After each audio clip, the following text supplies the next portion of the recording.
here. You're ready. Welcome to my world. Welcome back, guys. This is I'm Ghost of Sparta. I'm here with you guys for another review. I know it's been some time, just work, life just got in the way, but I'm going to start reviewing again. So I wanted to bring you guys my first review back after, I believe, 2 years. This is the Trunks from Dragon Ball Super. This is the Japanese release, and the only reason why it's the Japanese release is because it comes in the brown shipper box. So this is what the brown shipper box looks like in the front, the sides, and the back. Nothing special, just Japan. They love to take care of their figures a little bit more than we Americans do. Just kidding. But you know, so that's what it looks like. So let's take a look at him out of the box and then we'll go from there. Okay, so we got Trunks out of his cardboard prison. So you can see it's a nice window box for you mint in box collectors out there. We pan around the figure, you can also see that the Tamashii Nations logo, and you can see also the new quality control sticker that they implemented once they started with the Bulma figure. Stay tuned, I'll also be revealing her as well. So this is a very beautiful box. As we turn around to the back, you can also see that there is a nice displays of Trunks in both forms. You can see how well the different accessories he comes with. You can also see all the warning. If you read or understand Japanese, you should be able to read the warnings there. It's pretty much don't choke on the sword of hope. As you can see the side, you can see there's a nice depiction of Trunks here that they displayed and printed out. So just to let you guys know, this is an official release from Tamashii Nations, from Dragon Ball Super, with Trunks of that figure line. So let's get into it. We have the accessories out all displayed for you guys. You can see he comes with 2 heads, one Super Saiyan head, one normal. He has his 2 faces for a Super Saiyan head, one slightly looking to the right, one looking straight, angry, screaming for his neutral head. His normal head, he has a neutral face, and then he has a screaming face. Now the detail on the faces are really good. I think they did a very good job painting these faces. The blue is on point, the white is nice and bright. The detail they did with the hair is pretty good. You could see, all the nice little sculpt that they did to it to remove the head and change them out. Pretty simple. Just pull off one side. I just want to be very careful with it, because these figures aren't cheap. Ooh, I want to break that. So you just got to wiggle it off. They have little peg holes, as you can see there, and then you could swap a face pretty easily. So if I wanted to swap this one, no problem done there. So now I got him screaming. Right when he's about to fight his dad. Alrighty, so the Super Saiyan head, very clean. Paint apps is really done well. You can see the shading on the top of the head. You can see there's a nice little orange hue. As around the sides, you can see it's bright yellow.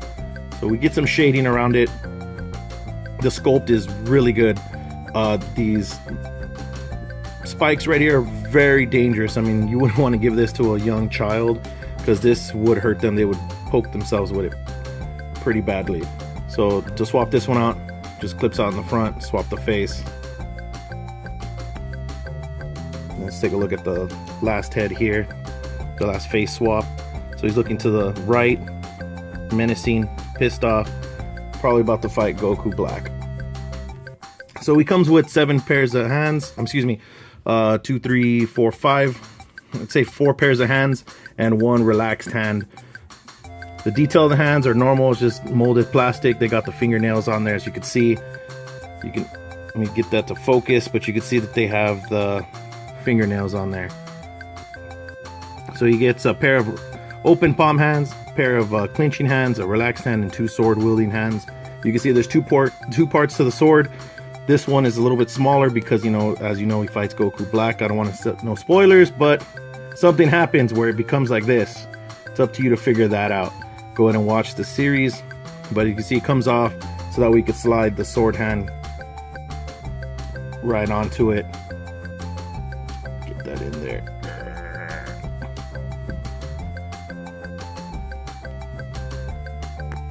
There you go. And then you put the bottom piece right there. And then it's also meant to go into the sheath. This actually fits. So bam, he has his sheath right here. Great paint apps on the belt. It's molded plastic. This little square piece looks like they painted it. Same thing with the sheath itself, it's all molded. Looks pretty hollow down there. The big sword I don't believe would fit all the way. Yeah, no. It's not meant to fit all the way. So let's go ahead and take this off here. Put that back on. And then we have the Sword of Hope. I'm actually really excited for this. I was wondering how they would make this. This is not like it's not solid plastic. It's like more of a rubbery plastic. Like it has some give to it. I just like the fact that it's see-through, transparent. The point is very pointy. So you would use the broken sword, stick it in there, and it fits just fine. So that we can have him with this Sword of Hope just before he takes out Tamashii. He also gets a blast effect. You can use it for many different names. I think it's the Gala gun, the relaxed hand. One of these hands has a peg hole in it for it. Here it is. So this slight gripping hand has the peg hole for it. Just put a little pressure and pat, it snaps right in. So there you go. Now you have him performing one of his key attacks. And then it comes with a stand to help support the sword in any kind of action pose you plan on using them in. So it's supposed to sit there just like so.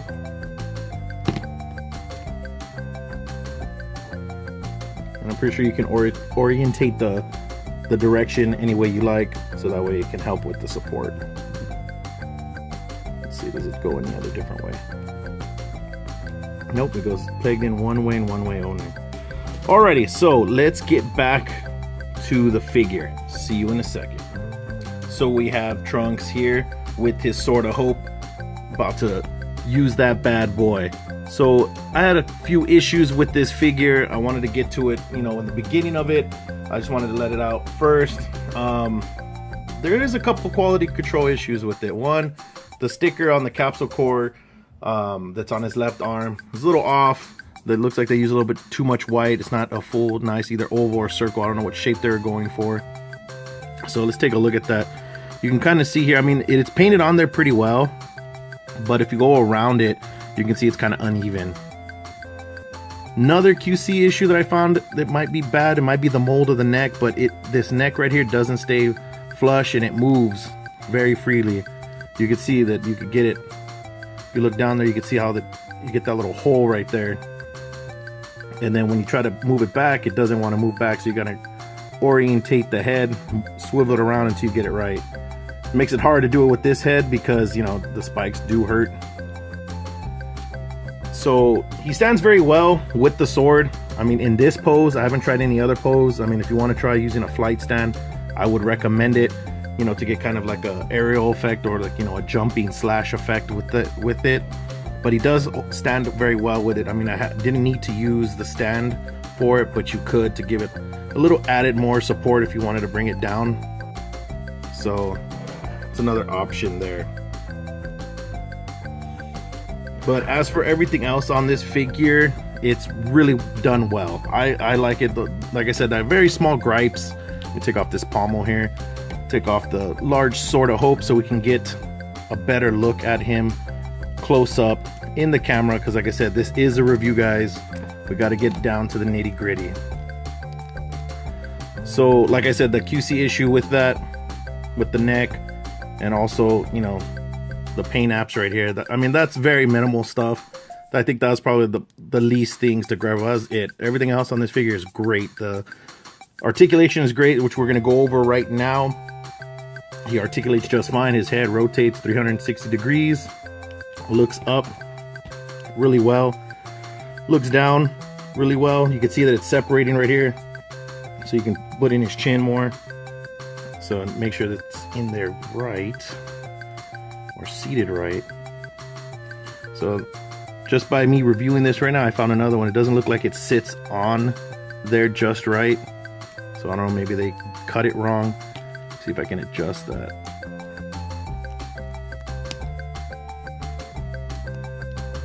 No, that's just a bad issue there.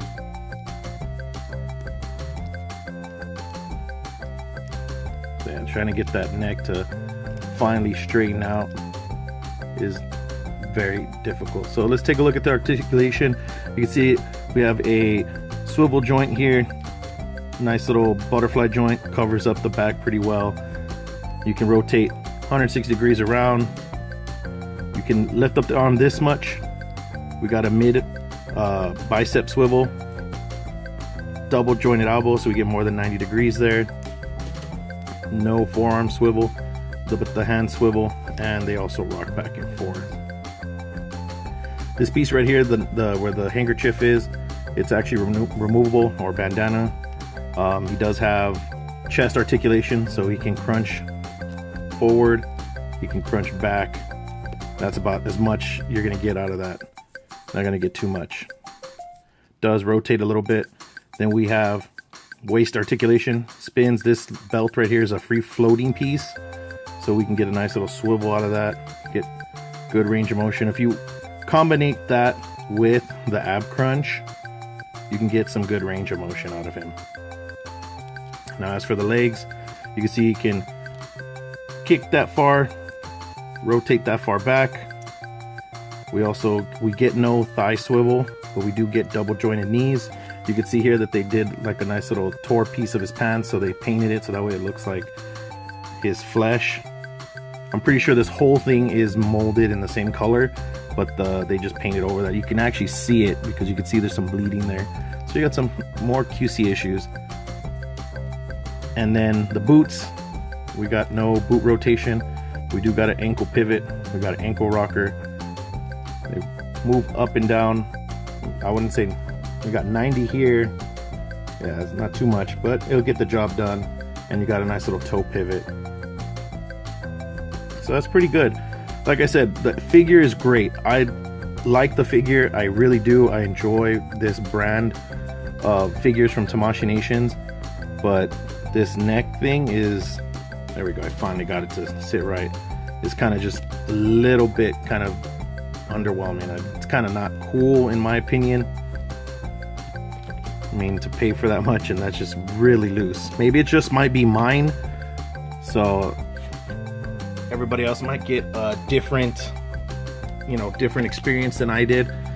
But overall, I really enjoyed this figure. I mean, like I said, just a minor with the paint apps, the neck, and also the little part right here that's not sitting well with the head. Those small things, I mean, once you pose them right, you probably won't even notice it. You know, this would be really good to be posed with Goku Black. So, like I was saying, guys, thank you. This is my review. If you stay tuned after this review is done, there'll be some photos at the end. Please leave a like, remember to subscribe, and leave me a comment below. Let me know what figure you might have, really liked and maybe it was a little disappointing. Let me know if there was a figure you liked that you had a great experience with. Just tell me a story. I'd like to hear your guys' comments and I'll try to respond to them. So once again, guys, thank you, action figure collectors.